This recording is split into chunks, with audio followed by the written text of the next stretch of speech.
Hey everyone, I came across something also interesting that I want to share. Anyways, we have to wait now because Steve decided to take a warm bath because we're going out and he bathes before going out, which I think it's chilly outside. It's unhealthy, so he has to wait now to dry up because then he gets sick and yeah, okay. So this is Charlie, most critical Penguins 0. I like him. He's so famous, but you don't see it, and he talks really normally, smart, and like you're talking to a friend. And he's covering something that I wanted to also explain you, but I can't explain it as well as he about the internet addiction.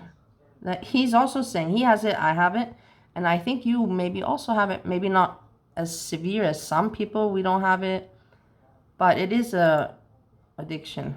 And then he goes about a woman who makes content on breastfeeding her baby, and that's where I talk about YouTube, the new CEO or whatever. They need to implement laws on what is ethical and moral.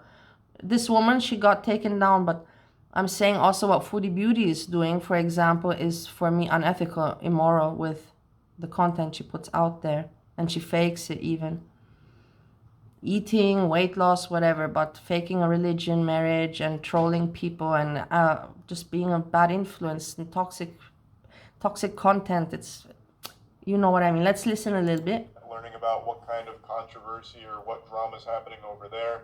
If I spent that same amount of time that I do I also about said internet this. drama and instead spent that time learning useful skills, I would have been able to master like 5 different skills right now, like some really cool special Yeah. things like juggling and clogging. But instead, I just learn about nonsense. Exactly. It's my main vice, and it's more addicting than heroin. Yeah. And I recognize that it's a pathetic hobby. Yeah. Me too. Me too. It'd be Me less too. embarrassing if I just made Me too. fursuits in my spare time than read about internet drama. But regardless, the reason I'm talking about it today is because I recently watched Wavy Web Surf's new video on Okay. YouTubers that are in You prison. should go And look. I I was will put the confident that I link. would know everyone that he was about to speak on, and I did know. Including lascivious molestation, crimes that could have carried a life sentence, but she was only found guilty on one of the charges, which carried a 10-year sentence. Now, let's go over a little bit more of what Wavy Web Surf points out, which is how she defended these actions in the case. During her trial, she would describe her videos as a, quote, silly little playful thing, and that she doesn't believe it's criminal. A silly little playful thing, huh? Fucking menace. What a fiend. Oh, so goofy to produce porn that involves a child that is in your porn. Man, how wacky. Oh, wow, goodness graciously.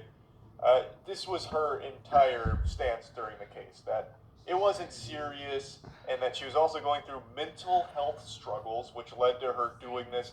She said that she had finally got attention that she had been craving for so long, so she leaned into it even further, but it was never serious, and it wasn't criminal or bad or anything.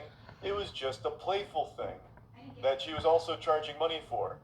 That was clearly sexually charged because a lot of titles like Mommy's a Whore and Good Little Boy were being sold as the unlisted videos. But for some reason, she still tried to play it off like, oh, it's just so silly, that's all. You guys are overreacting.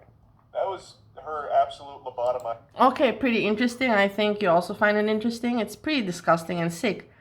But the main point is that YouTube and these platforms, not YouTube alone, everywhere, it must be somebody has to, psychologists and these kind of people, they have to analyze it and draw some guidelines, borders, boundaries. I don't know. Peace, everyone.